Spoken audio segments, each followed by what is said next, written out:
वास्तू म्हणजे जिथे मी निवास करतो ती वास्तू, ते ठिकाण. मग आपलं शरीर देखील एक वास्तू आहे आणि शरीरात देखील पंचमहाभूत, तत्व, ह्या सर्व गोष्टी आहेत, ऊर्जा आहे.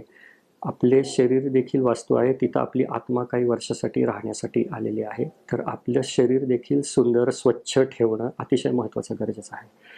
आणि आपण राहतो ती वास्तू, तिथं कलेक्टिव्हली आपल्या परिवार, आपला फॅमिली आहे तो राहत असतो. त्यामुळे ती वास्तू देखील खूप महत्त्वाची आहे. ती सुद्धा स्वच्छ ठेवणं किंवा निसर्गाचा जास्तीत जास्त तिथे उपयोग करून घेणं आणि नकारात्मक गोष्टींचे जास्तीत जास्त टाळणं. एनर्जी फील्ड तिथलं, इलेक्ट्रोमॅग्नेटिक फील्ड म्हणजे भूचुंबकीय क्षेत्र, cosmic energies, radio active frequencies, ह्या सगळ्या गोष्टींचा आपल्या शरीरावर, मनावर, जीवनावर होणारा परिणाम याचा अध्ययन करणारं शास्त्र म्हणजे वास्तुशास्त्र आहे. असं तर ही अशी व्याख्या आहे.